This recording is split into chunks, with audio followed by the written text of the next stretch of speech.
Dear Amihan Stories presents The New CEO Got Me Pregnant, written by Clover Defudel.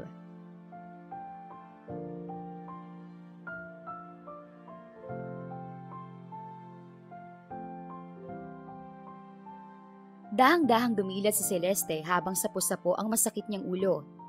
Wala siyang ibang maalala kundi ang masayang party na hinost ng kaibigan niya sa isang bar.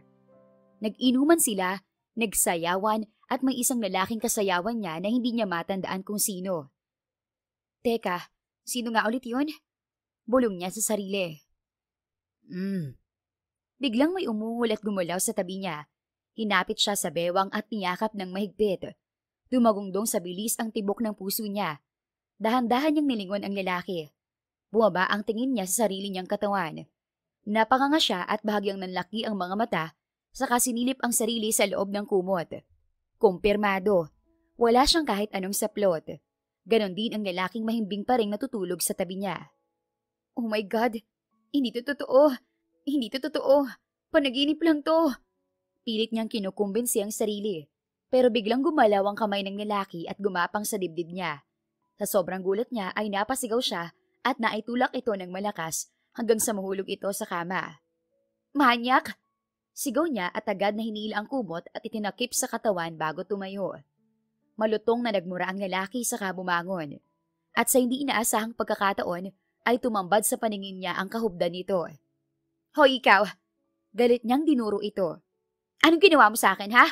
Pinagsamantalahan mo ako! Mangiyak-ngiyak niyang sigaw.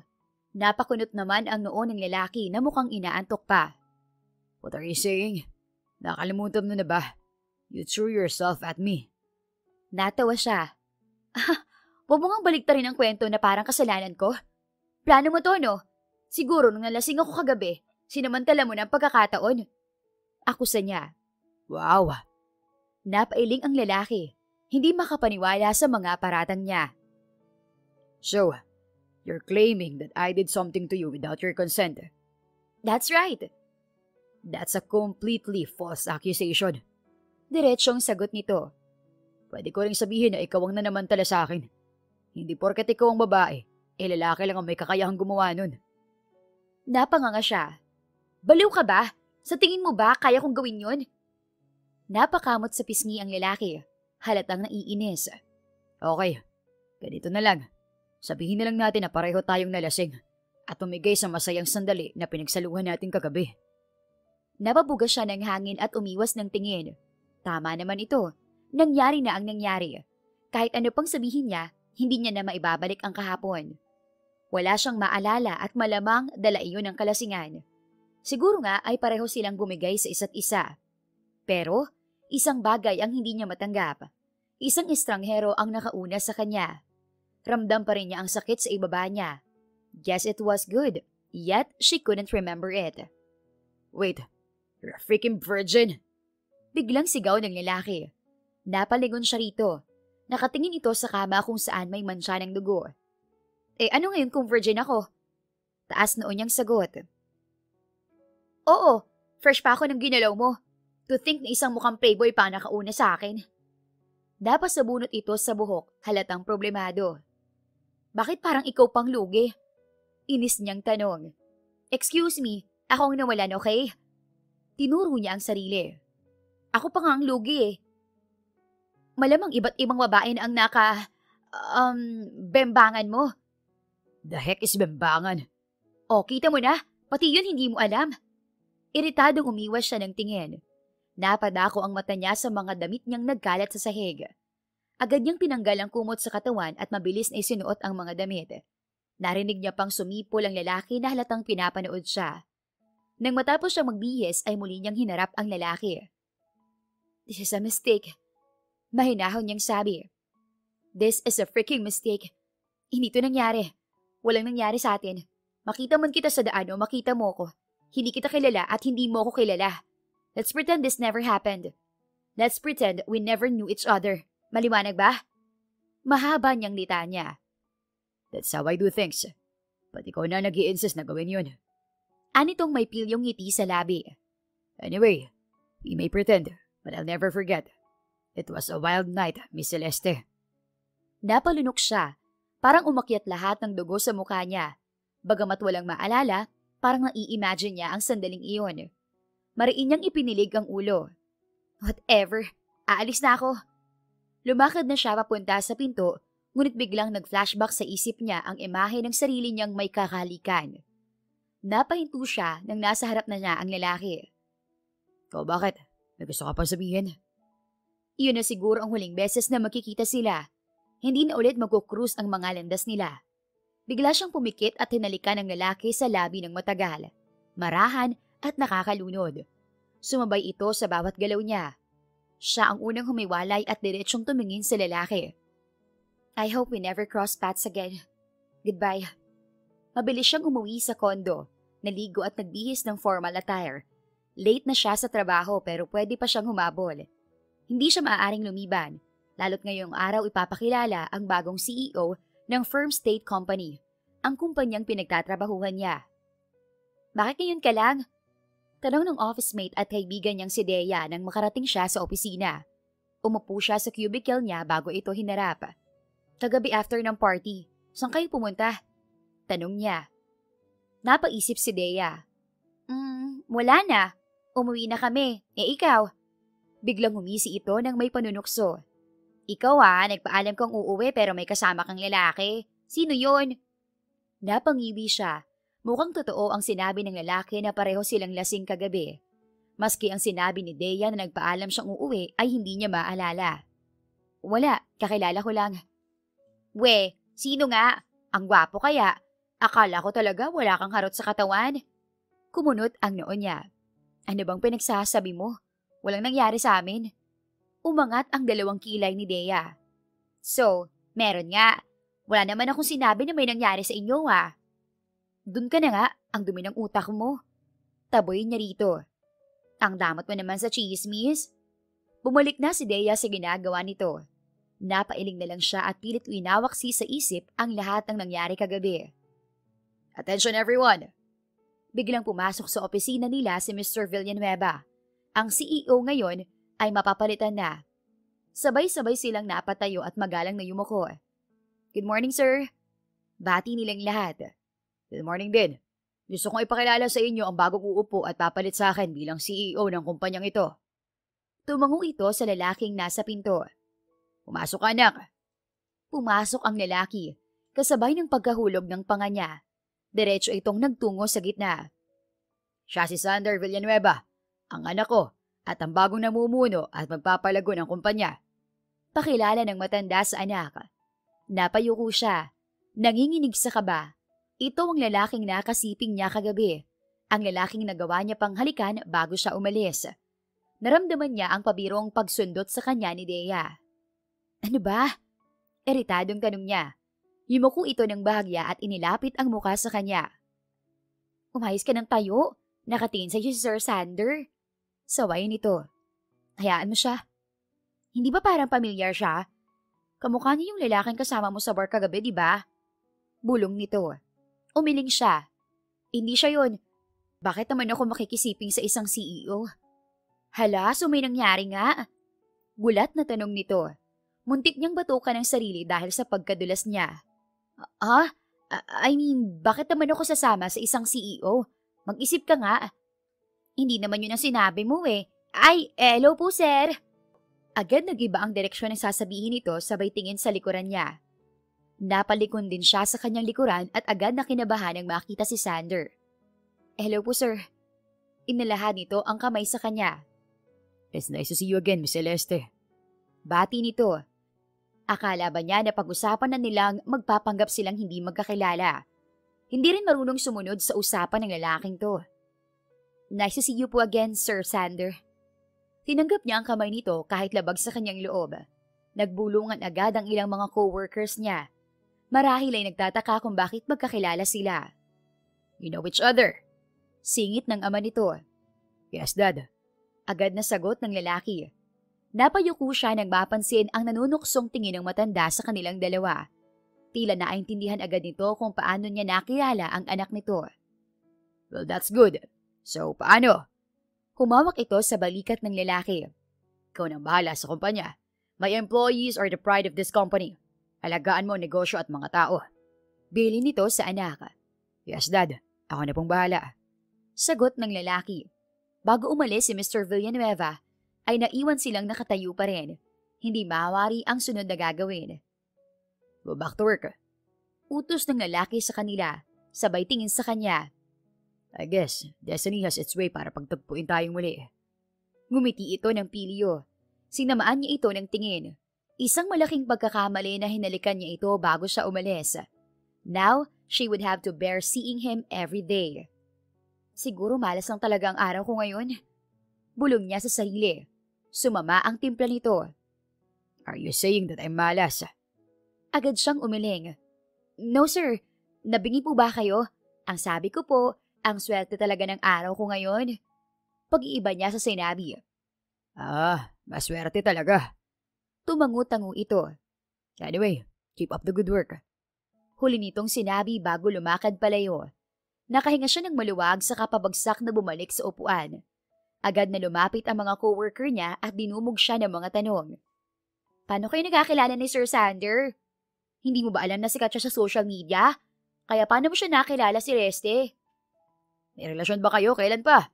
Teka, siya yung kasama mo kagabi sa bar, di ba? Yung gwapong lalaki. Siya yun, aalala nyo? Ano na si Leste? Sumagot ka naman. Oo nga, wag mo namang suluhin yan. Balita ko, playboy daw si Sir Sander. May nangyari ba sa inyo kagabi? Irita siyang tumayo at itinulak isa-isa palayo ang mga katrabaho niya. Ano ba? Hindi niyo ba ako titigilan? Hindi ko siya kilala at walang nangyari sa amin. Okay na? Inis niyang sigaw. Napangiwi ang mga ito saka bumalik sa kanya-kanyang pwesto. Habang ang kaibigan niyang si Dea ay napapailing na nakatingin sa kanya. What? Padabog siyang bumalik sa upuan. Asus, kunwari ka pa. Kahit sa akin mo lang sabihin. So ano, siya yung kagabi no? Pangungulit ni Dea. Napabuga siya ng hangin. Isa ka pa. Tigilan mo nga ako. Sungit, ganyan ka ba kapag hindi na V? Bulong nito bago bumalik sa ginagawa. Mas lalo pang kumunot ang noo niya. Totoong hindi na siya birhen, pero hindi naman yun ang dahilan. Hindi niya na mabilang kung ilang beses siyang bumuga ng hangin. Akala niya ay okay lang na may nangyaring ganoon sa tanang buhay niya. Isang beses lang naman. Pero nang malamang ang lalaki pala ang bago niyang boss, hindi niya maiwasang mahiya at mainis sa mga pinagagawa at pinagsasabi niya kanina. Ano na lang kaya ang iisipin nito? Sa kabila niyon, ay pinilit niyang mag-focus sa trabaho. Nag-check siya ng mga dokumento, gumawa ng kontrata at nag-review ng mga kasunduan. Huminto ang tingin niya sa isang folder. Nakasaad doon ang confidentiality agreement sa pagitan ng Desmarais Corporation at ang bagong investor, ang Wellington Group, na kailangang pirmahan bago matapos ang araw upang maituloy ang negosasyon. Kinuha niya iyon. Tumayo siya at saka inayos ang blazer. Kaya ko to. Pagpapalakas niya ng loob. Habang naglalakad siya papunta sa opisina ng CEO, ay ramdam niya ang mga tingin ng kasamahan niya. Malamang ay kung ano-anong istorya na ang naiisip ng mga ito tungkol sa kanila ni Sander. Huminto siya sa harap ng pinto. Sandali ng dalawang isip bago kumatok. Pasok. Maingat niyang binuksan ang pinto at pumasok. Abala si Sander sa screen ng laptop at tila hindi man lang napansin ang pagdating niya. Mr. Villanueva, formal niyang sabi. Kailangan ko po ng pirma ninyo sa mga dokumento para sa Rivas Acquisition. Sa wakas, iniangat nito ang tingin. Wala itong sinabi, bagkos ay inilahad lang ang kamay. Hudyat na lumapit siya. Inilapag niya ang papeles sa harap nito. Kinuha nito ang ballpen ngunit saglit na huminto. Nareview mo na ba lahat? 2 beses. May problema? Wala po makakapigil sa proseso. Naaprobahan na ng legal team ang lahat. Matapang niyang sinalubong ang titig nito. Bahagyang sumilay ang isang ngiti sa mga labi nito o baka nagkamali lang siya ng tingin. Bago nito pinirmahan ang mga papeles. Inabot nito pabalik ang dokumento. Saglit na nagdikit ang kanilang mga daliri. Mabilis kang kumilos. Puna nito. Trabaho ko po yun. Sagot niya ng walang emosyon, saka tumalikod para lumabas. Miss Red Panty. Doon siya napahinto at napakagat sa labi. Come on, don't act like a stranger. May nangyari na sa atin. At least put a smile on your face before you go. Nang lingunin niya ang lalaki ay naasar siya. Parang gusto niyang lukutin ang ising nakaukit sa mukha nito. Pilit siyang ngumiti saka lumapit sa lalaki. Talagang ibo-broadcast mo sa lahat ang nangyari sa atin? Malakas niyang ibinagsak ang kamay sa desk nito. Oh, oh.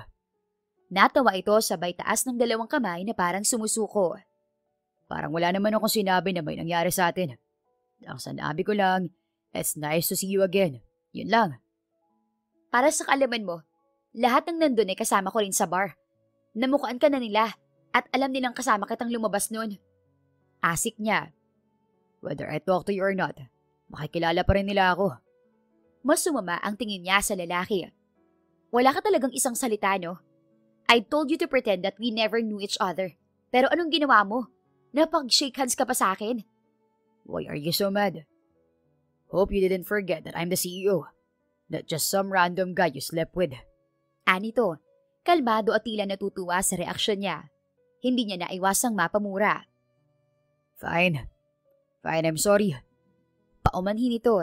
Sinsero pero mahirap pa rin pagkatiwalaan. I don't stick to one girl. Ayoko rin namang pahabain pa ang isyong to. Tama, kalimutan na lang natin to.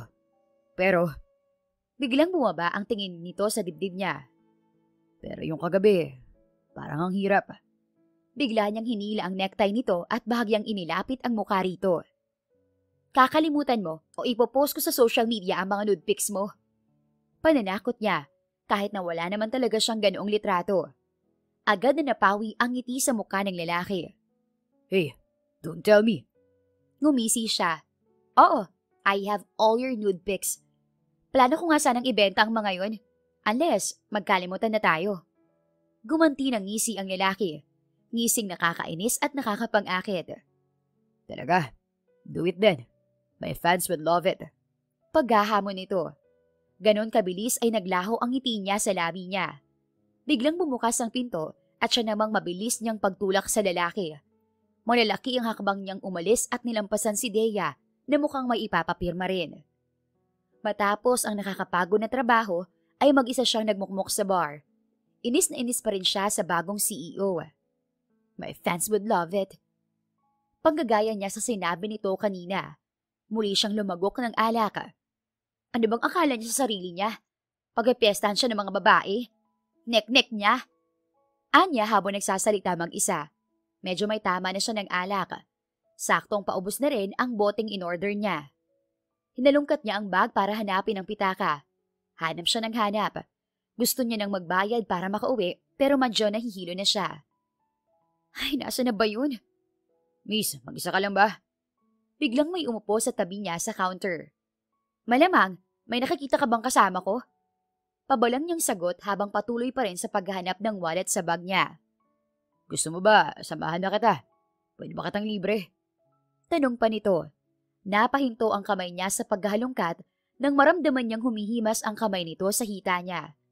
Agad siyang tumayo at lumipat sa bakanting upuan. Ano bang gusto mo? Kahit ano, my treat. Pilit na alok nito. Ayoko, salamat na lang. Papastos ka, ikaw lang ang inaalok ng libre. Biglang nagalit ito at hinawakan siya sa kamay. Ano ba? Naiinis niyang binawi ang kamay at nasampal ang lalaki. Bahagyang tumabingi ang mukha nito. Napatakip siya sa bibig at kinabahan. Hala, sorry. I'm sorry, hindi ko sinasadya. Okay ka lang ba? Nang humarap sa kanya ang lalaki, ay nakaamban ang kamay nito para gantihan siya. Napapikit na lang siya at naghintay. Pero wala. Don't you ever dare hurt my woman. Isang malakas at pamilyar na boses ang narinig niya. Pagdilat niya ay agad dumapo ang tingin niya kay Sander. Sinalo nito ang kamay ng lalaking dapat sana itatama sa mukha niya. Tinulak ni Sander ang lalaki at umambang susuntukin ito. Pero takot itong napaatras. Pasensya na po, hindi po ako lalaban. Sorry ho. Anito bago mabilis na tumakbo palayo.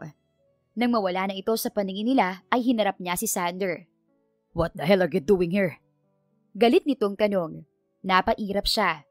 Ano bang pakialam mo? Alam mo ba nangyari nung nalasing ka? Sigaw nito. Umayo siya ng tayo kahit halos bumigay na ang mga tuhod niya dahil sa kalasingan. Matapang niyang tiningnan ng lalaki. Hindi sila tulad mo. Nagagalawin ako kapag nalasing ako. Anya sabay turo rito. Lasing din ako. Pero I clearly remember that you told me you wanted to give yourself to me. Pinagbigyan lang kita. Akala ko nasa matino ka pang pag-iisip nun. Pero hindi na pala. Paliwanag nito. Umiling siya at dinikit ang hintituro sa labi nito para patahimikin ito. Huwag ka na mag-explain. Nangyari na, oh. Pakailan mo ba ako nandito at malasing ako? Kaya kong sarili ko. Pumipikit-pikit na ang mga mata niya. Ganyan ba ang kaya ang sarili? Lasing ka nga. Umiling siya ng maraming beses. Hindi ako lasing. Lasing ka. Hindi nga. Hoy! Nagulat siya nang bigla siya nitong buhati na parang sako. Ibaba mo ako!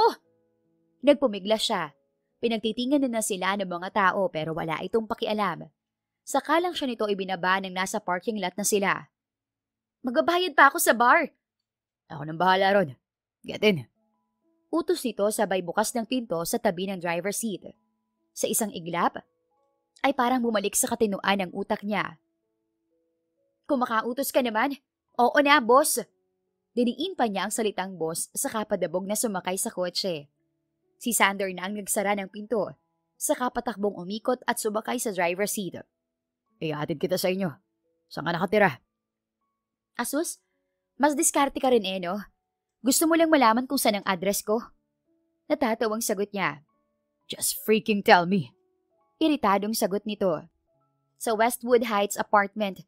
Alam mo yung Luna Street? Nasa tabi lang ng isang maliit na cafe. Yung Daily Brew Cafe. Malapit din sa main road kaya madaling hanapin. Sagot niya saka sumandal sa bintana. Hindi na ito sumagot at tahimik lang na nagmaneho. Ilang sandali lang ay nakita niya na ang apartment niya.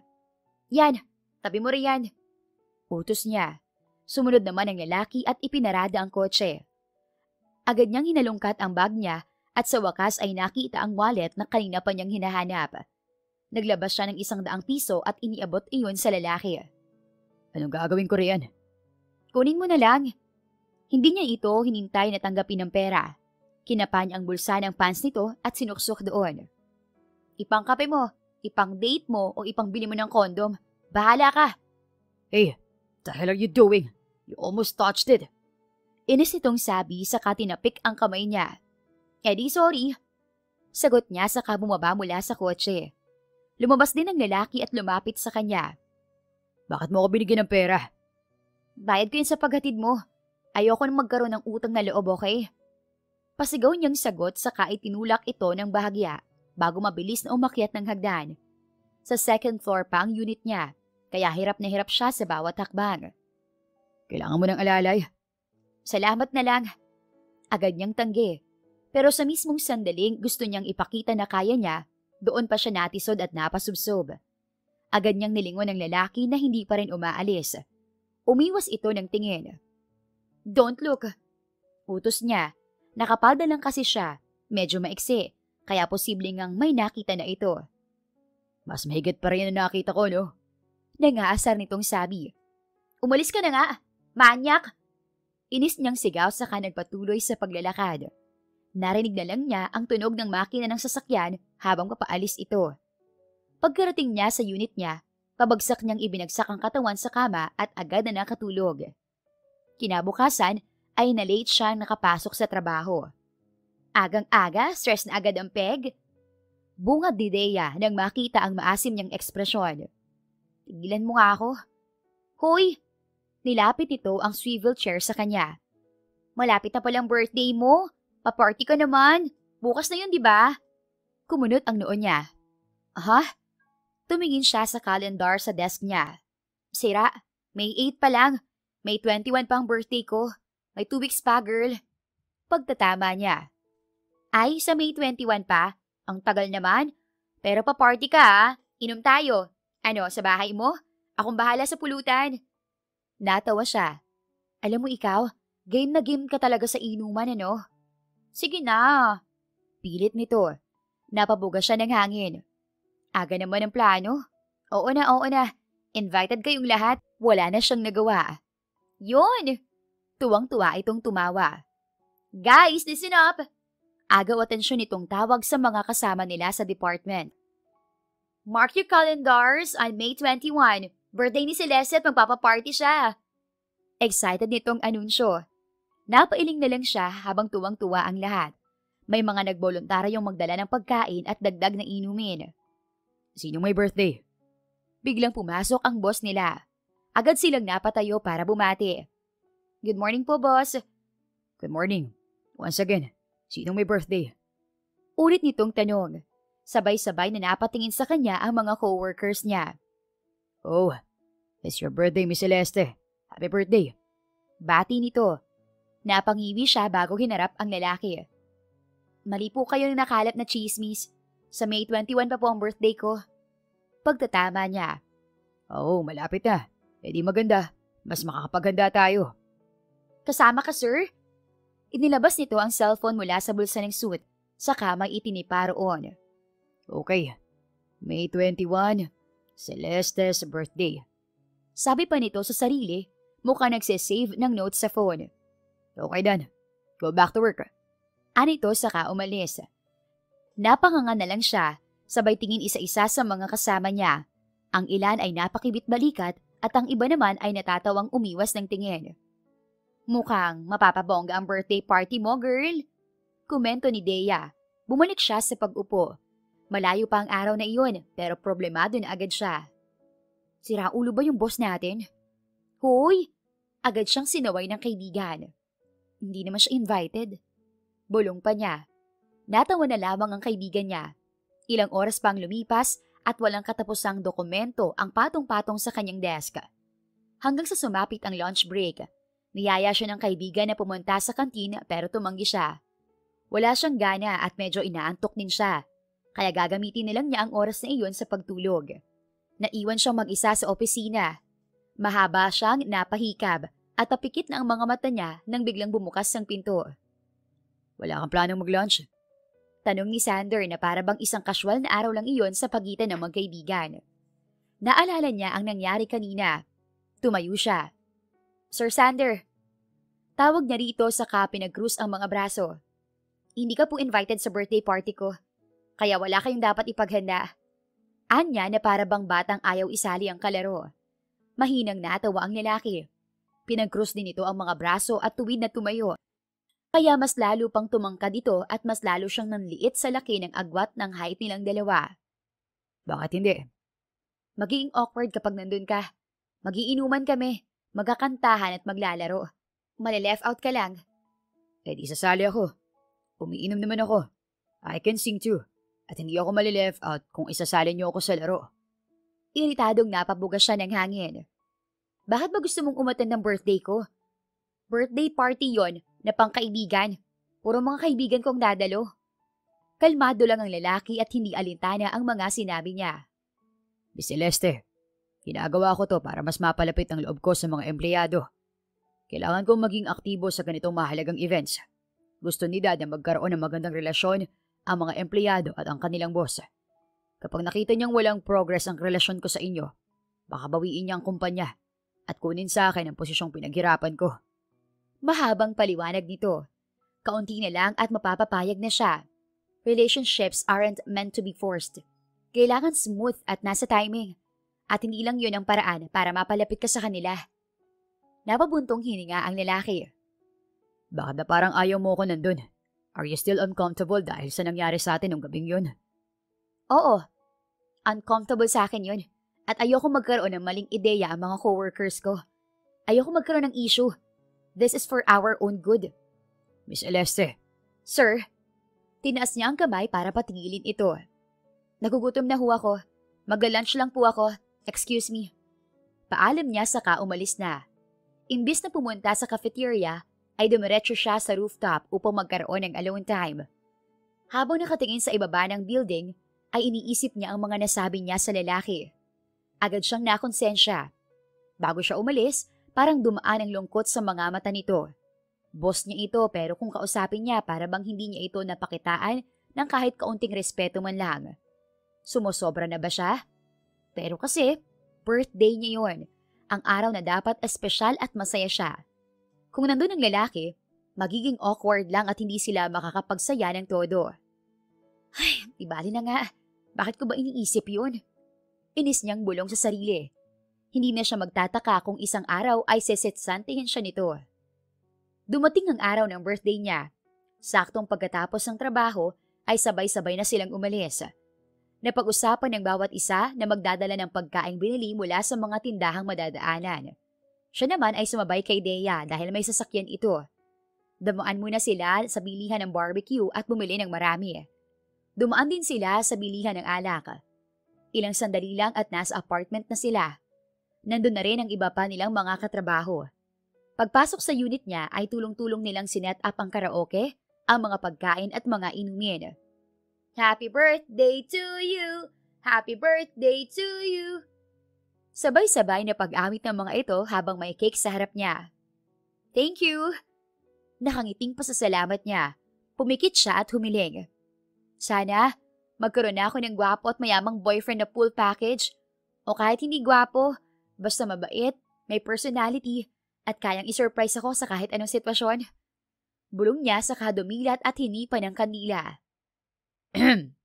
Malakas na agaw atensyon ni Mr. Reyes sa likod niya. Miss Celeste, baka nakakalimutan mo. Nandito lang sa likod mo ang hinihiling mo. Biro nito.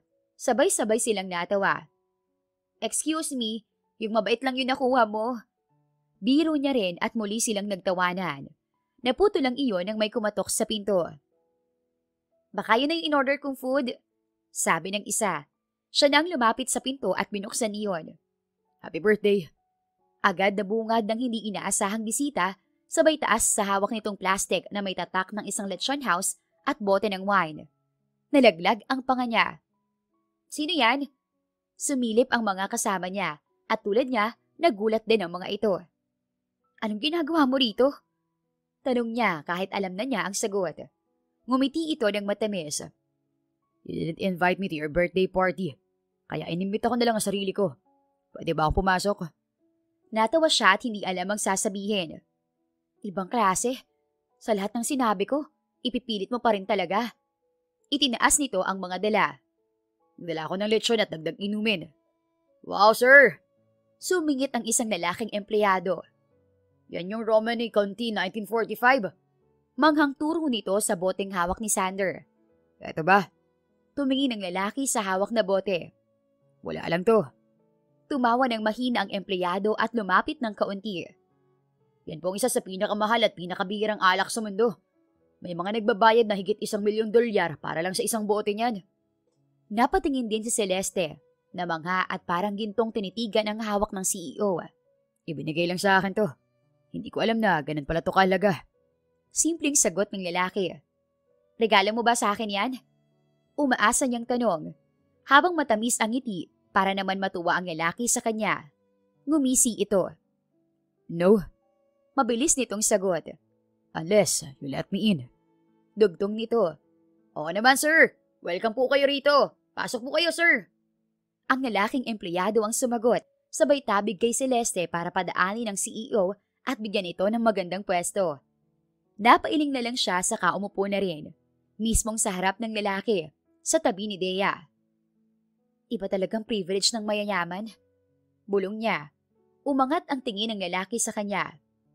Maaga pa pero lasing ka na. Natawa na lang siya. So, akin na. Inilihad niya ang kamay. Nagtatanong ang mga mata nitong tinitigan ang kamay niya. Yung alak, di ba sabi mo kapag pinapasok ka, ireregalo mo yan sa akin? I have another gift. Nagkatinginan silang magkakaopisina nang biglang naglabas ng pitaka ang lalaki. Iniabot na to ang isang itim na card. Lahat sila ay may ideya kung ano yon. Nalaglag ang panga niya. Here, happy birthday. Bati nito. You have 1 week to use it. Malaking laman yan. Bilhin mo lahat ng gusto mo. Ha? Para siyang nabingi. Hindi pa rin niya tinatanggap ang card habang hinihila na ng mga katabi niya ang kamay niya para kunin yun. Teka, seryoso ka ba? Natawa siya. Tumango ito. Yes, kaya mo ba? Hindi ko matatanggap yan. Tanggi niya.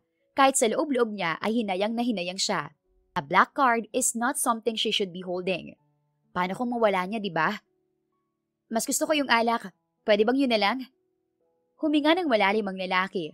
Mukhang dismayado sa pagtanggi niya. Ibinalik nito ang black card sa wallet saka pinatong sa harap niya ang wine. Napanganga siya. Thank you, sir. Sobrang lawak ng ngiti niya. Maingat niyang binuksan ang alak saka isa-isang nilagyan ng laman ang mga basong nakahanda na sa mesa. Bigla namang may nag-doorbell. Ayan na ata yung in-order kong fried chicken. Agad na lumapit sa pinto ang babaeng empleyado. Nang bumalik ito, may bitbit na itong pagkain. Hinain nila ang pagkain sa mesa. Naamoy niya ang matapang na amoy ng fried chicken. Agad siyang napatakip ng ilong. Hindi niya alam kung bakit, pero parang ang baho ng amoy. Para siyang maduduwal. Bakit? Napansin ni Dea ang pag-asim ng mukha niya. Umiling siya. Wala, inumin na natin to. Bumaling ang tingin niya sa mga basong may lamang wine. Isa-isa na silang kumuha. Inamoy niya ang alak. Ang ganitong kadaming wine ay nagkakahalaga ng 100,000. Bulong niya. Lumunok siya at umambang iinumin na yon. Nang biglang inagaw ni Sander ang baso at ininom ang laman niyon. Napanganga siya. Maging ang mga kasama nila ay nagulat sa ginawa nito. Ang dami pa namang baso. Bakit kailangan mo pang mangagaw? Bulyaw niya. Hindi ka pwedeng uminom ng alak. Sagot nito. Nagsalubong ang mga kilay niya. At bakit naman hindi? Asik niya. Mag-juice ka na lang. Huwag lang alak. Pagbabawal nito. Napailing siya at natawa. Ibang klase ka ah. Hindi kita boyfriend at mas lalong hindi kita asawa para pagbawalan ako. Hindi nga. Pero may isang bagay naman ako nakuha. Isang mahalagang bagay mula sa'yo. Madiin itong sabi. Tumalim ang tingin niya. Nagbabanta. Umakto siyang kukuha ng bagong baso pero mabilis siyang inunahan ng lalaki at inisang inom ang laman niyon. Inulit niya pa iyon. Ngunit paulit-ulit din siyang inaagawan hanggang sa maubos na lang ang alak.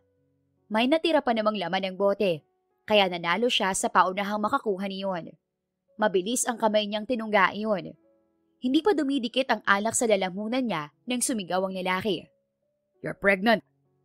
Para iyong magic word na nagpakilos sa mga coworkers niya upang agawin sa kanya ang bote. Wala man lang siyang natikman ang tumilapo ng bote sa sahig at mabasag iyon. Ang 1,000,000! Sabay-sabay nilang turan. Anong sabi mo? Nauutal niyang tanong sa lalaki. You're pregnant. Ulit nito. Malakas siyang tumawa. Baliw ka ba? Hindi ako buntis. May nangyari sa atin. Anito, isang malaking balita na nagpalaglag sa panga ng mga nakarinig. Nagpalipat-lipat ang tingin ng mga ito sa kanila. Kahit na may nangyari o wala, hindi ako buntis. Mariin niyang sagot. Buntis ka. Napansin ko muntik ka na maduwal kanina nung naamoy mong fried chicken. Pilit nito. Bakit ba mas marunong ka pa sa akin? Because I knew what I had done. Malakas niyang hinampas ang mesa bago kinuha ang fried chicken. Sinunggaban niya iyon at kumagat ng malaki. Pero agad din niyang dinura. Nanlumo siya. Para bang bumaligtad ang sikmura niya. Paulit-ulit siyang nasuka, ngunit laway lang ang lumabas. Inabutan siya ng tubig ni Dea. Thank you. Agad niyang nilagok iyon at medyo nakahinga na siya ng maluwag. May nakain yata akong panis. Dahilan niya, ayaw pa rin niyang tanggapin ang sinasabi ng lalaki. Imposible talaga. Pasensya na, dito na magtatapos ang party. Medyo sumama ang pakiramdam ko. Sabi niya sa mga kasamahan. Celeste. Tawag ni Sander, pero dinaanan niya lang ito at dumiretso sa kwarto. Pagpasok niya ay muli na naman siyang naduwal. Agad siyang tumakbo sa CR at paulit-ulit na sumuka. Nang matapos ay naghilamos siya at tiningnan ang sarili sa salamin. Hindi totoo yun. Hindi ako buntis. Hindi talaga. Paulit-ulit niyang kumbinse sa sarili. Tama. Tumango siya. Akala niya lang buntis ako. Pero okay naman ako ng mga naunang araw tapos biglang ganito. Buntis daw? Ha? Asa siyang magkakaroon siya ng anak sa akin? Nang makumbinse na ang sarili, ay lumabas na siya mula sa CR. Wala na siyang narinig ng ingay sa labas, kaya inisip niyang baka umuwi na ang mga kaibigan niya. Dahil maaga pa ang trabaho bukas ay natulog na lang siya. Kinabukasan, pagpasok niya pa lang ay ipinaghila na siya ni Dea ng upuan. Saka siya binati ng congratulations ng mga kasama niya sa department. Hindi niya alam kung para saan iyon. Iniisip ba talaga ng mga itong buntis siya? Nilingon niya si Dea naabala sa ginagawa. Dea, tawag niya rito. Bakit? Tumingin ito sa kanya. Yung nangyari nga pala kagabi. Ano ka ba? Wala yun, naiintindihan ka namin. I mean, iniisip niyo bang buntis ako? Lakas loob niyang tanong. Ha? Bakit hindi ba? Hindi ako buntis. Medyo inis niyang sagot dahil pakiramdam niya ay kahit anong sabihin niya ay hindi siya paniniwalaan ng mga ito. Ngumiti ang kaibigan niya at ipinatong ang kamay sa balikat niya. Okay lang yan. Nasa edad na kayo kaya walang dapat ikahiya. So, bumaba ang tingin nito sa tiyan niya. Ako ang ninang ha? Huling sabi nito bago muling ibinalik ang atensyon sa ginagawa. Iritado siyang bumuntong hininga. Sakto namang biglang bumukas ang pinto at pumasok ang boss nila. Miss Celeste, go to my office. Utos nito bago lumagpas sa kanya. Pagsara pa lang ng pinto ay nagtilian na ang mga kasama niya sa opisina. Tumigil nga kayo. Saway niya. Kailan ang kasal, Mrs. Villanueva? Pang-aasar ng isa. Napapadyak na lang siya sa inis bago lumabas ng opisina para puntahan si Sander. Ngayon lang niya na-realize kung gaano siya katanga para hayaang tumuloy sa apartment niya ang lalaking iyon at kung gaano ito kabaliw para sabihing buntis siya. Halos ibalibag niya ang pinto nang pumasok siya sa opisina ng lalaki. I understand. Ganyan daw kapag buntis. Bago-bago ng emosyon. Sabi nito nang makalapit siya. Sinabi ko na sa'yo, hindi nga ako buntis. Asik niya. Umikot ito sa mesa at inilapit ang upuan sa kanya. Umupo ka muna, baka mapano ka. Kahit naiinis ay sumunod siya at umupo. Pwede bang tumigil ka na sa pagkakalat ng fake news? I'm not pregnant. May inabot ito na nakalagay sa plastic. Take a pregnancy test. Patunayan mong hindi ka buntis. Ano? Pregnancy test? Kinuha niya ang plastic at inilabas ang laman niyon. 2 pregnancy test kits. Napalunok siya. Seryoso talaga ang lalaki. Ayoko. Tanggi niya saka tumayo. Huwag kang makulit. This is just to make sure. Ayoko nga. Wala akong dapat patunayan. Sigurado ako na hindi ako buntis. Nakatayo na rin ang lalaki. Kalmado pa rin pero bakas ang pagpipigil ng emosyon na sigawan siya. Kung ganun, magpapabook ako ng check-up. I'll update you kung kailan. Bahala ka. Sagot niya sabay talikod dala ang pregnancy test. Hey! Tawag nito pero hindi niya na pinansin. Habang pabalik sa opisina ay itinapon niya ang pregnancy test kit sa basurahan. Nang sumunod na araw ay hindi pa rin siya tinatantanan ng boss niya. Palagi itong nakabantay sa bawat kilos niya. Nagdadahilan pa ito na nag-i-inspection lang siya sa office para panoorin siya sa ginagawa. Inis na inis siya pero hindi niya pwedeng ipakita dahil maraming nakamasid at marami ding pares ng mata ang nakasunod sa kanya. Invest na invest ang mga katrabaho niya sa kung anong susunod na kabanata ang mangyayaring eksena sa pagitan nila. Maya-maya pa ay tumayo siya at dumiretso sa CR.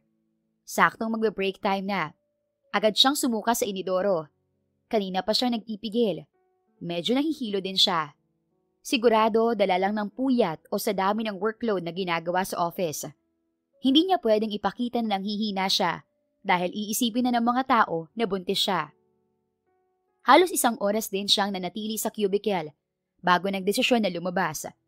Nagulat siya nang madatna na nakatayo sa hindi kalayuan at nakasandal sa pader ang boss niya. Tumuwid ito ng tayo nang makita siya. Akala ko kung ano nangyayari sa'yo. Kung nanatili ka sa comfort room ng ilang minuto, baka pumasok na ako sa loob. Sabi nito. Lubayan mo nga ako. Naiinis akong makita ka. Pagsusungit niya at nilampasan ito, agad namang humabol ang lalaki at sumabay sa paglakad niya. Agad na umasim ang mukha niya nang maamoy ang pabango nito. Ang baho mo. Lumayo ka ng konti. Dumistansya siya ng ilang hakbang sa lalaki. Hindi naman na umangal ang lalaki at pinanatili ang layo ng agwat nilang dalawa. Celeste, ngayon ang araw ng check-up mo. Ngayong oras din. Let's go to the hospital. I'll go with you. Sabi nito. Huminto siya sa paglalakad at hinarap ang lalaki. Yang ka na naman eh. Sinabi na ngang hindi ako buntis. Bakit ba kasi ayaw mo magpa-check up? Kailangan mo to. Bigla na lang siyang naluha. Tuloy-tuloy. Walang tigil. Hindi niya alam kung bakit naging emosyonal siya dahil lang sa pagpupumilit nito. Hey, are you okay? Nag-aalala nitong tanong. Baka sa mukha na gusto nitong lumapit pero hindi magawa dahil naaasiwa siya sa amoy nito. Kung gusto mo ng anak, edi maghanap ka ng babaeng bubuntisin. Bakit ba pinipilit mo na buntis ako? Umiiyak niyang tanong. Because I shot it inside, Celeste. Sigaw nito, galit at naubusan na ng pasensya. Natigilan siya. Tumigil sa pagtulo ang mga luha niya. At galit ang pumalit sa mukha niya. Sira ulo ka pala. Bakit sa loob? Bakit hindi sa labas? Bakit hindi ka gumamit ng proteksyon? Bakit mo ba ako pinapahirapan ng ganito? Sisi niya rito habang nagbabadyan na naman ang mga luhang papatak. Hey, kumalma ka. Bawal sa buntis ang ma-stress. Isa pa. Dinuro niya ito. Isa pang sabi mo na buntis ako. Alam mo bang may posibilidad na kahit walang proteksyon, hindi pa rin mabubuntis? Kilala ko ang sarili ko. Kaya sigurado kung hindi ako buntis. Hindi ako magte-take ng PT o magpapa-check up. Naiintindihan mo? Celeste, handa naman akong... Stop it! Sabi niya, hindi pinatapos ang sasabihin nito. Ayoko nang marinig ang kahit anong sasabihin mo. Huwag mo na akong lalapitan kung hindi naman tungkol sa trabaho. Huli niyang sabi bago ito tinalikuran at iniwang mag-isa. Nagpakabisi siya sa pag-aayos ng mga dokumento. Tuloy-tuloy nang walang pahinga. Pilit niyang kinalimutan ng lahat ng may kinalaman sa kanilang dalawa ni Sander. Kahit halos sumakit na ang mga mata at ulo niya sa dami ng dapat gawin. Lumipas ang mga araw, akala niya ay titigilan na siya ng lalaki. Ngunit kahit anong paliwanag ang gawin niya, ay tila hindi pa rin ito kumbinsido na hindi siya buntis. Nagpadala ito ng vitamins at healthy meals sa desk niya. Wala mang pangalan, tanging Mr. Great lang ang nakasulat, pero alam niyang si Sander ang may pakana. Sino pa ba ang gagawa niyon? Tulad ng palagi niyang ginagawa, itinapon niya ang lahat ng walang pag-aalinlangan. Pero naulit pa rin. Kinaumagahan, pagdating niya sa desk niya, may pagkain na naman. Bagong vitamins at isang pulang rosa sa tabi nito. Hanep pa? Buntis princess? Pang-aasar ng kaibigan niya. Sinamaan niya ito ng tingin, kaya agad itong napapisign. Sorry. Hindi na siya sumagot. Kinuha niya ang mga iyon at nagtungo sa opisina ni Sander para ibalik dito ang mga binigay nito. Naabutan niya itong may kausap sa cellphone. Malakas niyang ibinagsak ang mga ibinigay nito sa desk. Could you please stop doing this? Bulyaw niya. Nagpaalam ito sa kausap at ibinaba ang cellphone. Calm down. Paano ko kakalma? Hindi na ako natutuwa sa ginagawa mo. Hindi ako komportable at hindi na rin ako masaya sa pagtatrabaho sa kumpanya mo. Then what? What are you going to do then? Ganting sigaw nito. May hamon sa mga mata. Huminga siya ng malalim. Mag-resign ako kapag hindi ka pa tumigil. Banta niya. You're not going to do that. I will. Bakit hindi? Paninindigan niya. Malutong na mura ang pinakawalan ng lalaki. Bakit ba kasi ayaw mo mag-take ng PT? Takot ka bang mabuntis? Biglang galit na tanong nito. Umiling siya pero salungat ang ipinapakita ng ekspresyon niya. Hindi. Hindi ako buntis. Paano kung buntis ka? Paano kung hindi? Paano nga kung oo? Isipin mo naman na magiging kalagayan ng bata kung hindi mo agad malalaman. Galit na ito. Ubos na ang pasensya sa paulit-ulit niyang pagtanggi. Pagak siyang natawa. Sige, paano nga kung oo? Paninindigan mo ba ako? Handa ka bang tumayong ama? Kaya mo ba? Sunod-sunod niyang tanong habang napapailing. Alam mo, marami ng babaeng dumaan sa'yo. Alam ko, marami ka nang natikman at isa lang ako sa mga babaeng yun. You're a playboy and everyone knows that. Wala sa plano mo na mabuntis ako. Kaya bakit mo pinipilit pa ang isang bagay na hindi mo naman kayang akuin? Dagdag niya, puno ng hinanakit. Tumangu-tangu ito, tila unti-unting nauunawaan ang ibig niyang sabihin. So that's the reason why. Kaya ayaw mo sa isang tulad ko. Kaya ganun ka na lang kung tumutol na amining buntis ka. Dumaan ang sakit sa mga mata nito. Hindi ba sapat ang lahat ng ginawa ko para siguraduhin na nasa maayos kang kondisyon? Obviously, you aren't ready for this. Kahit sino, hindi. Pero nandiyan na yan, Celeste. Matututunan kong maging ama.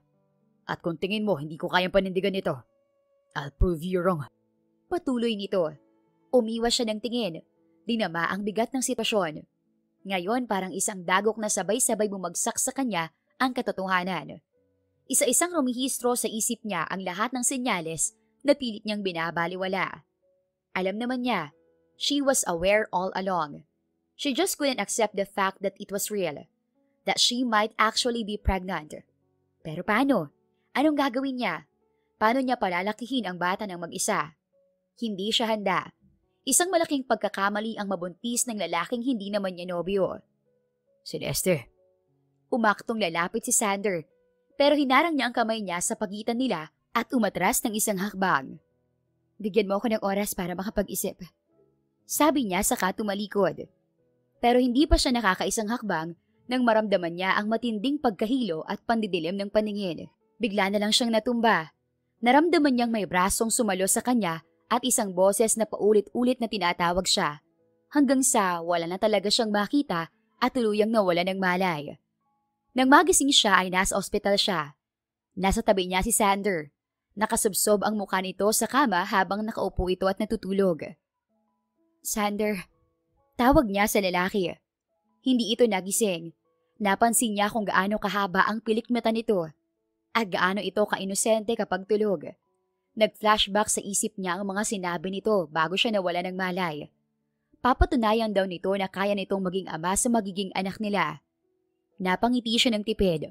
Bagkus may duda pa rin, pero naisip niya na wala naman sigurong mawawala kung bubuksan niya ang puso niya rito. Maya-maya lang ay nagising ang lalaki. Finally, you're awake.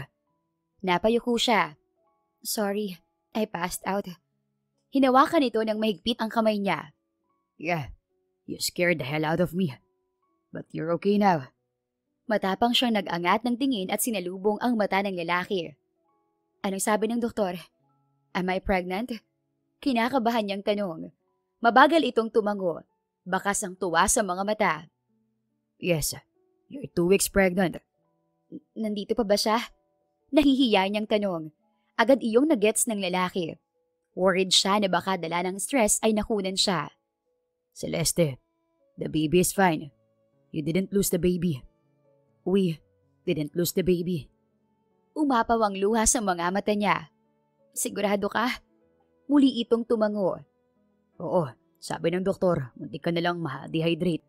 At sobrang stress ang dahilan, kaya ka nawala ng malay. Pero ligtas ka. Ligtas ang baby natin. Parang may kinag sa mga mata nito sa tuwing nababanggit ang baby nila. Nakahinga siya ng maluwag. Kahit ayaw niya at hindi siya handa, wala rin naman siyang magagawa kundi tanggapin at mahalin na lang ang batang nasa sinapupunan niya. Thank God. Usal niya. Humigpit ang hawak nito sa kamay niya. You have to take it easy, Celeste. Hindi ka na mag-isa. Please, let me take care of you. Pakiusap nito. Puno ng pagsusumamo ang mga mata. Napalunok siya. Natatakot ako, pero... Huminto siya at ipinatong ang kamay sa kamay nito. Paano mo na sigurong ikaw ang ama ng anak ko? Inosente niyang tanong. What? Agad na nagsalubong ang mga kilay nito. You? No. I'm pretty sure I'm the father. You were a virgin when we made love. Napahagikik siya. Ang cute ng mukha mo. Halos maiyak na siya sa kakatawa. Hindi mapigilan ang hagalpak. Tsaka, make out lang yun ha. Hindi made love. Unless, mahal mo na ako. Pabirong tanong niya. Nangingiti pa rin. Natigilan ito nang mapansin iyon ni Celeste ay natigilan na rin siya. We, mahal mo na ako? Umiwas ng tingin ng lalaki. Hoy, sumagot ka. Mahal mo na ako? Ulit niyang tanong at pilit na sinalubong ang tingin nito. Hay, bigla itong tumayo at parang naiinis. Saan mo gustong tumira? Imbes ay tanong nito na halos hindi pa rin makatingin sa kanya. Napabusangot siya. Hindi mo pa sinasagot ang tanong ko. Just answer. Your place or mine? Ha? Okay, your place. I'll move to your place. Sa isang bubong na tayo titira. Mas maganda kung nakikita kita para masiguradong ligtas ng baby. Ang boring naman ito. Napanguso siya. Hindi mo magugustuhan ang apartment ko. Maliit lang yun. Isang kwarto lang. Walang heater sa banyo at maingay pa dahil sa mga katabing unit. Anya. di dun ka sa akin tumira. Ayoko nga. Hindi ako makakatulog kapag nasa ibang bahay ako. Agad niyang tanggi. That would be your place from now on. Bakit? Pakakasalan mo ba ako? Bigla niyang tanong. Bahagyang nanlaki ang mga mata nito at hindi agad nakasagot. Muli na naman siyang natawa. Ikaw may gusto ka talaga sa akin. Pang-aasar niya. Pero doon na lang ako sa apartment ko. Kasalanan mo kung bakit ako nabuntis, kaya ikaw nang mag-adjust. Dagdag niya. And it's decided. Once you get discharged, papadala ko na sa apartment mo ang mga gamit ko. Sabi nito. Tumango siya bilang tugon. She still couldn't believe this was really happening. Parang ang bilis ng mga pangyayari. Una, may nangyari sa kanila. Pangalawa, nalaman niyang ito pala ang bago niyang boss. Pangatlo, buntis siya. At ngayon, titira na sila sa iisang bubong. What comes next scare her the most. Paano kung ang kasunod ay mahulog siya rito? Pero ang pagsasama nila ay nakatali lang sa obligasyon para sa kanilang anak. Isang responsibilidad lang ba ang lahat ng iyon? Isang paraan para bigyan ng kompletong pamilya ang bata. But could their child truly feel loved if they themselves had none for each other? Tulad ng kanilang napag-usapan, lumipat si Sander sa apartment niya. Unang araw pa lang ay naranasan na agad nito ang hirap ng pagkasama nilang dalawa. Naranasan nitong matulog sa sofa, mag-ayos ng sirang gripo at punidong ilaw, at magpabalik-balik sa palengke para bilhan siya ng mga cravings niya. Mga pagkaing halos imposible namang hanapin. Kung hindi off-season, ang prutas na gusto niya, sa malayong lugar naman iyon matatagpuan. Hindi niya maitatangging maalaga ito at mukhang magiging mabuting ama sa magiging anak nila. Naisip niya, ang swerte siguro na magiging girlfriend nito kung magkaroon man ito. At kung hindi lang sana ito na stocks obligasyon nito sa kanya. Anong iniisip mo? Inaayos nito ang kwelyo ng suit. Wala. Tipid niyang sagot. Nag-aayos na rin siya para sa pagpasok sa trabaho. Don't you think you should stop working now? Dito ka na lang sa bahay. Anito. Tiningnan niya ang sarili sa salamin. Nakakapagsuot pa naman siya ng pantalon at hindi pa ganoon kalaki ang tiyan niya kaya hindi pa halata. Ilang weeks pa lang ang baby. Kaya ko pa magtrabaho. Ay, kulit. Pag malaki ng tiyan ko, saka ako titigil sa pagtatrabaho. Tumabi ito sa kanya at humarap din sa salamin. Sabay ulit tayo mag-lunch. Anito habang inaayos ang kwelyo. Hindi ka ba nag-aalala na baka husgahan ka ng mga tao? Ang CEO, nabuntis ang empleyado. Anya, seryosong nagtatanong pero may bahid ng biro. Why would I? Pakialam ko sa kanila. I only care for you and our baby. Natigilan siya at natulala sa refleksyon nito sa salamin. Bakit? Lumingon ito sa kanya. Gwapo ko, no? Tumawa siya ng pilit, pero sa loob niya ay nakaramdam siya ng kaunting kilig. He only cares about her and their baby. Parang musikang nagpaulit-ulit iyon sa pandinig niya. Hindi ka naman gwapo. Hey. Masarap lang pero hindi gwapo. Biro niya sabay hagikik at saka iniwan ito sa harap ng salamin. Saglit niyang inayos ang mga gamit na nakakalat sa kama. At nang matapos, ay nasa tabi na niya si Sander. Masarap lang. Hindi magiging masarap ang pagkain kung hindi magandang itsura nito. Looks matter, Celeste. Tura nito. Halatang hindi pa rin nakaka-move on sa sinabi niya. Humarap siya sa lalaki matapos isukbit ang bag sa balikat. Oo na, gwapo ka na. Pagsuko niya. Ngumiti ng malawak ang lalaki sa kanilahad ang kamay nito sa kanya. Let's go. Tinanggap niya agad ang kamay nito na para bang natural na lang sa kanila ang mag-holding hands tuwing lalabas ng apartment at pupunta sa kotse nito. It may not mean anything to him pero sa kanya, delikado na. Mukhang nasasanay na siya sa bawat hawak nito. Ilang sandali ay nasa biyahe na sila papunta sa kumpanya. Tulad ng dati, pinanatili pa rin nilang lihim ang kanilang relasyon kahit halata na ito sa marami. Nauna siyang lumabas ng kotse habang ang lalaki ay nanatili pa ng ilang minuto sa loob. Pagdating niya sa opisina, agad siyang binati ng mga katrabaho niya. Good morning! Gandang buntis ha! Asar agad ni Dea. Hindi na niya ay tinatanggi ang pagbubuntis niya. Malamang ay alam na iyon ng lahat at nagpapasalamat siya na hindi nagbago ang tingin ng mga ito sa kanya. Sa halip ay masaya ang lahat para sa kanya. Celeste, Kapag nanganak ka, gawin mo naman ako ninang. Anang isa niyang kasamang babae. Nilapag niya ang gamit sa desk bago ito hinarap. Oo, lahat kayo. Yun o! Tuwang-tuwa ang mga lalaki na nakarinig sa sinabi niya. Umupo na siya at nagsimulang magtrabaho. Makalipas ng ilang oras, ay biglang bumukas ang pinto. Pumasok si Sander. May kasamang isang babae at isang lalaki sa likod nito. Alright everyone, listen up. Agaw atensyon ang boses nito sa buong opisina. Umikot ang tingin nito sa paligid bago iyon huminto sa kanya. Ngumiti ito habang nagsasalita. May bago tayong miyembro sa team. Marvin Carter, ang bagong marketing director natin. Inaasahan ko ang full cooperation niyo habang nag-a-adjust siya.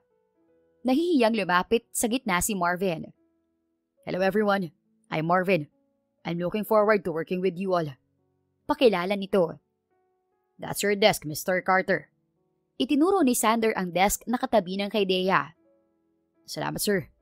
Sagot ni Marvin bago tinungo ang upuan nito. Alright, get back to work. Sabi ni Sander saka umalis na. Kasunod ang baeng kasama nito. Miss Celeste, right? Tanong ni Marvin sa kanya. Oo. Tipid niyang sagot habang pilit pinagtutuunan ng pansin ang ginagawa. Matagal ka na rito. Mukhang expert ka na sa lahat ng bagay. Tanong nito habang pinapanood siya sa ginagawa. Magsi 7 years na rin. Kamusta naman ang trabaho mo? Hindi ba stressful? Pilit siyang ngumiti kahit naiistorbo siya sa panay na tanong nito. Stressful minsan, pero hindi naman maiiwasan yun. Sino rito ang pinaka-istrikto? Para maiwasan ko kagad. Ako. Singit ni Dea na nasa pagitan nila. Ayoko sa lahat nagchichismisan during working hours. Lalo na't maraming gagawin. At bago ka pa lang. Pagsusungit ni Dea. Napayuko siya at hindi mapigilang matawa. Ngayon pa lang siguro magsisimula ang pagiging strikto nito dahil sa lalaking nasa tabi nito. Sorry ho, Miss Dea. Paumanhin ni Marvin bago bumalik sa trabaho. Nagkatinginan sila ni Dea. Saka siya nito kinindatan. Nang matapos ng trabaho ay sabay na silang umuwi ni Sander. Pagdating sa bahay ay agad siyang tinanong nito kung anong gusto niyang kainin. Gusto ko ng pasta na may peanut butter. Sagot niya. Tanong ng lalaki, tila hindi makapaniwala sa narinig. Ang sabi ko, gusto ko ng pasta na may peanut butter. Ulit niya. Halos hindi maipinta ang mukha nito.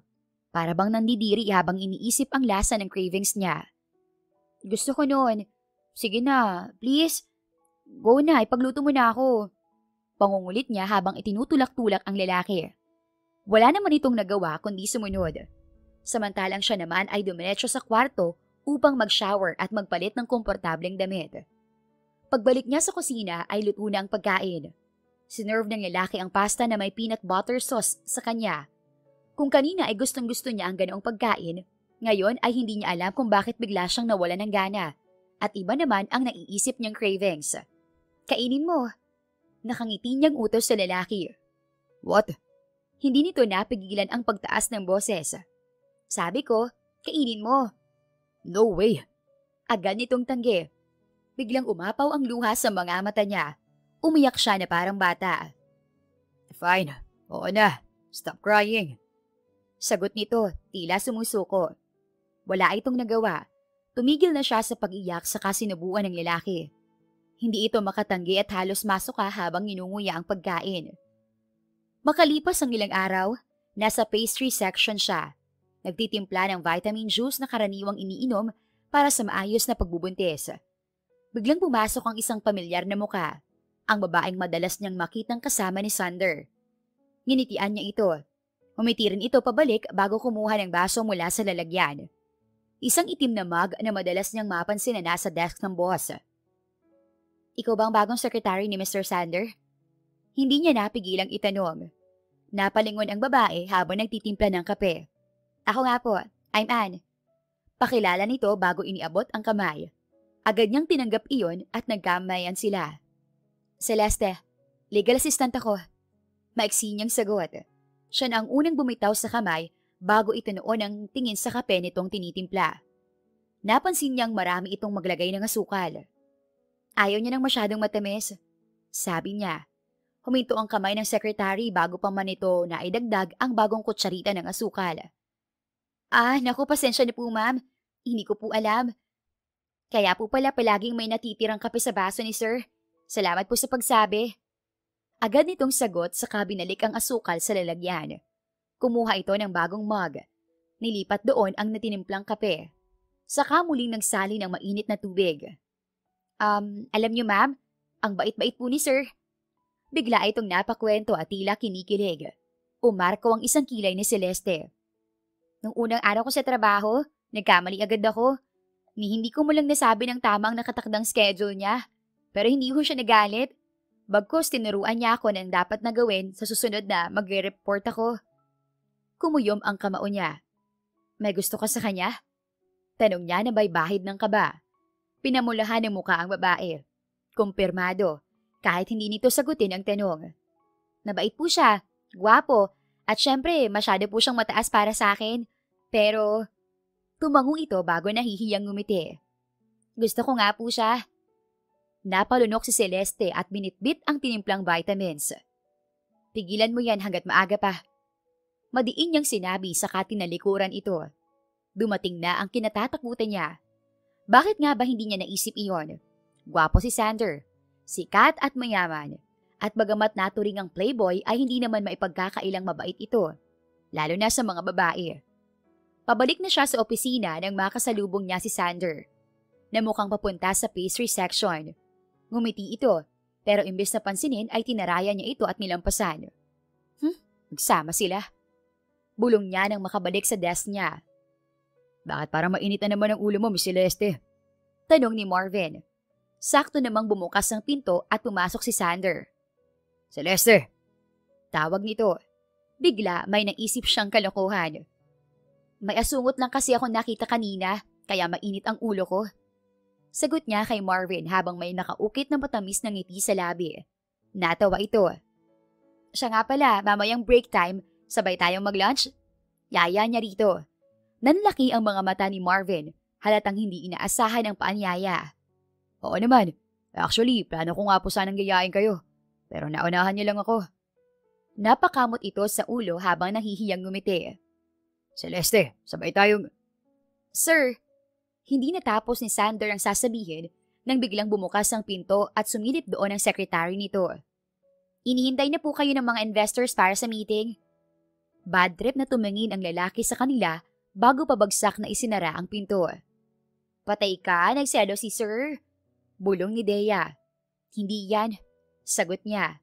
Nang mag-lunchtime, patayo na siya upang kumain nang biglang bumukas ang pinto at iniluwan niyon si Sander. Hindi siya sasabay sa'yo. Galit na sabi nito kay Marvin. Po, sir. Naguguluhang tanong ni Marvin na nagpapalipat-lipat ng tingin sa kanilang dalawa. Biglang hinawakan ni Sander ang kamay niya at hinila siya palapit dito. Sa akin siya sasabay. Sorry for not telling you this earlier. But Celeste is already carrying her child. Anunsyo nito. Napakanga na lang siya sa sinabi nito. Let's go. Dagdag pa ni Sander bago siya tuluyang hinila palabas ng opisina. Teka nga. Pigil niya. Ngunit hindi ito tumigil. Mahigpit ang hawak nito sa kamay niya. Sa opisina tayo kakain. I ordered food for us. Sabi nito. Kay Marvin ko gustong sumabay. Kontra niya. Shut up or I'll make you shut up. Galit na tugon nito. Napalabi siya at piniling manahimik. Saka lang siya nito binitawan nang makarating sila sa opisina nito. Baka sa kanya mo gustong sumabay kumain? Inis na tanong ni Sander. Pinag-cross niya ang mga braso. Pakailan mo ba? Sasabay ako kung kanino ko gusto. Sagot niya. Matalim siyang tinitigan ni Sander bago itong malakas na bumuga ng hangin. Halatang pinipigil ang emosyon. Napag-usapan na natin to. Sabay tayong magla-lunch palagi. Did I do something wrong? Gulong-gulo ito. Kanina sa hallway, tinarayan mo ko at hindi mo ko pinansin. Wala. Mabilis niyang sagot.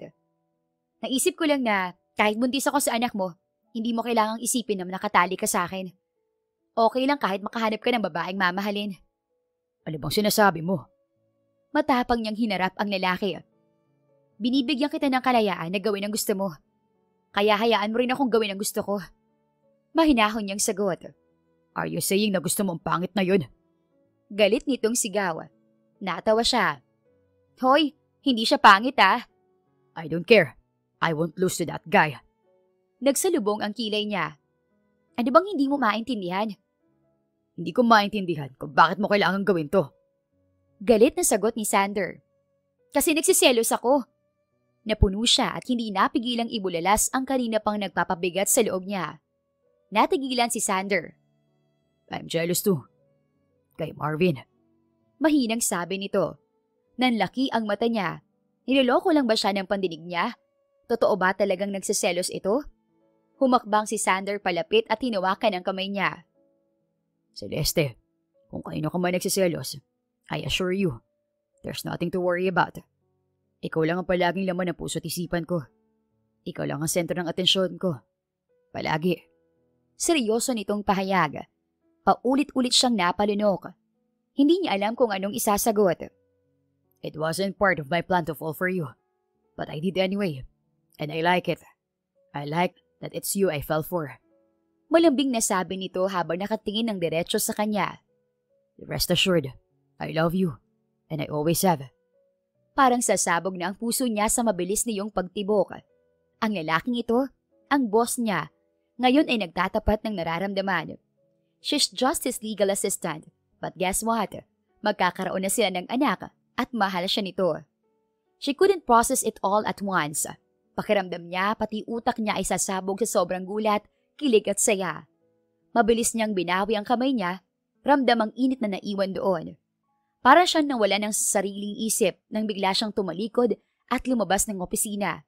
Hindi alintana ang pagtawag nito. Buong maghapon siyang distracted sa trabaho. Hindi niya maalis sa isip ang mga sinabi nito. Maya-maya, namalayan na lang niya ang sarili niyang humahagikik at kinikilig. Tinatawag na siyang baliw ng kaibigan niya pero wala siyang pakialam. Masaya siya, pero naroon pa rin ang takot. Kung totoo man ang sinabi nitong mahal siya nito, may dapat ba siyang ikatakot? Handa ba siyang sumugal? Ilang oras pang lumipas hanggang mag-uwian na. Tulad ng palagi nilang ginagawa ay sabay silang lumabas ng building hanggang sa makarating sa kotse. Tahimik lang sila buong biyahe. Walang kumikibo at parehong nagpapakiramdaman. Ayaw niya ring buksan ang usapan dahil hanggang ngayon ay hindi pa rin siya sigurado kung paano ito sasagutin. Maya-maya, huminto na ang kotse sa tapat ng kanyang apartment. Agad niyang tinanggal ang seatbelt at umaktong lalabas na nang hawakan siya ng lalaki sa kamay upang pigilan. Wait. Parang may kung anong humaplos sa puso niya nang makita ang kumpol ng iba't ibang uri ng bulaklak. May pink roses, tulips, sunflowers, dahlia at ilang pang hindi niya alam ang pangalan. Naluha siya. Nagiging emosyonal na naman siya. Hey, hindi kita binigyan ng bulaklak para paiyakin.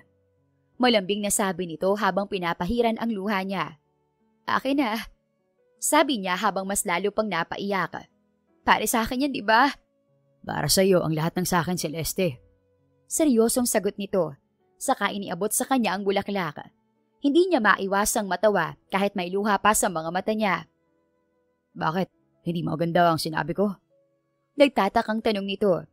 Tumango siya. Ang corny. Natatawa niyang tugon. Imbis na mainis, matamis na ngumiti ang lalaki. This corny guy is in love with you. Malawak siyang napangiti habang puno ng paghanga na pinagmasdan ng mga bulaklak. Ang ganda. First time kong makatanggap ng bulaklak. Mahina niyang sabi, sabay angat ng tingin sa lalaki. So, what's your answer? Biglang pag-iiba nito ng usapan. Imbes na sagutin ito, inilapit niya ang kanyang mukha sa lalaki at ginawaran ito ng mapusok at malalim na halik. Nagsalita siya sa pagitan ng mga halik. Of course, I love you too. Magsiselos ba ako kung hindi? Humihingal niyang sagot. Gumuhit ang ngiti sa labi ng lalaki. I love you so much. Bulong nito. I love you too. Sagot niya. Walang buwan ang matuling lumipas. Due date na ng panganganak niya. Mahigpit ang hawak niya sa kamay ni Sander habang paulit-ulit siyang umiiri. Halos makalmot niya ang kamay nito sa sobrang sakit. Sige pa, misis. Konti na lang. Lalabas ng bata. Pag-encourage ng doktora. Muli siyang umiri. Come on. You can do it. I'm here for you. Pag-aalo rin ng lalaki. Bakas ang kaba sa mukha nito. Napasigaw na lang si Celeste sa sobrang sakit. Ilang minuto pang lumipas at sa wakas, napuno ng iyak ng sanggol ang silid. Isang malalim na buntong hininga ang pinakawalan ng lahat. Agad na pinutol ng doktora ang puso ng bata habang si Celeste ay pilit na inaninag ang mukha ng kanyang anak. Isang mapagmahal na ngiti ang sumilay sa kanyang labi bago pa man ipasa ng doktor ang sanggol sa nurse. Dala ng matinding pagod ay dumilim ang paningin niya at tuluyan siyang nawala ng malay. Nang magising siya, unang dumako ang paningin niya sa lalaking nakatayo sa tabi ng kama. Hawak nito ang kanilang anak. "You're so cute. Kamukha mo si Mami, oh." Malambing na sabi ni Sander sa bata. Bigla itong lumingon sa kanya at nagulat nang makitang gising na siya. Agad na lumapit ito, umupo sa kama at ipinakita sa kanya ang kanilang baby. Bumangon siya at sumandal sa headboard. Agad na umapaw ang luha sa kanyang mga mata nang makita ang cute na mukha ng anak nila. "Ang ganda ng anak natin." Naluluha niyang sabi habang hinahaplos ng marahan ng pisngi nito. Inakbayan siya ng lalaki at hinalikan sa noo. "Thank you for bringing such a beautiful angel." Puno ng pasasalamat ang mga mata nito. "Hindi ko naman magagawa yan kung hindi dahil sa'yo." Anya ng pabiro. "Pero ikaw ang nagbuntis ng 9 na buwan. Ikaw ang naglihi at umiri. It should be you who gets appreciation." Napanguso siya at mas lalo pang minahal ang lalaki. "Oo na, ang cute ng baby natin." Sabay balik ng tingin sa anak nila. "Anong pangalan niya?" tanong niya.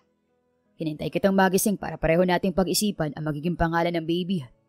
Agad siyang napaisip ng pangalan.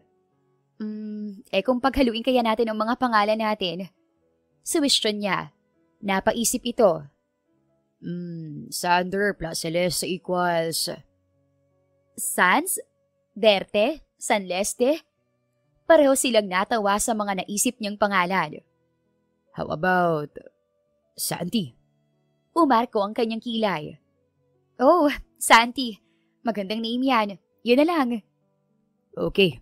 It's decided then. Our baby will be named Santi." Sabay silang tumingin sa kanilang anak. "Baby Santi." Sabay nilang tawag dito. Narehistro ang pangalan ng kanilang anak bilang Santi Villanueva. Isang pangalang alam nilang mamahalin nila habang buhay. Tulad ng ipinangako niya sa kanyang mga kaibigan sa trabaho, ginawa niyang ninang at ninong ang mga ito. Hindi naman siya nagsisi dahil minahal ng mga ito ang anak niya. Palaging present sa birthday, laging kinukumusta at laging may regalo kahit hindi kaarawan. Samantala, bilang mga magulang, sinigurado nila ni Sander na maibibigay nila ang lahat ng pangangailangan ni Santi. Laruan, bitamina, pag-aalaga, oras at syempre, pagmamahal. Nang tumuntong ng 3 taon ang bata ay napagdesisyonan nilang magpakasal. Isang engrandeng kasal kung saan inimbitahan ng mga kaibigan ng kasintahan sa trabaho, ilang kamag-anak, mga empleyado ng kumpanya at maging ang kanyang mga matagal nang hindi nakikitang kaibigan. Doon, sa altar, sa harap ng maraming tao, nangako sila ng panghabang buhay na pagsasama, sa hirap man o sa ginhawa. Hindi naging madali ang buhay may asawa. Maraming pagsubok ang dumaan. Sinubok ang kanilang tiwala at pagmamahal sa isa't isa. Ngunit hindi iyon naging hadlang upang sumuko sila o bitiwan ang sumpaang binitawan nila sa harap ng Diyos. Sa halip, lalo pa niyong pinagtibay ang kanilang relasyon. Mas naging mabuting magulang sila. Mas naging mabuting asawa at mas naging maalaga at mapagmahal sa isa't isa. The end. Kung nagustuhan niyo ang aming istorya ay huwag kalimutan na mag-like at subscribe. Mag-iingat po tayong lahat. Salamat!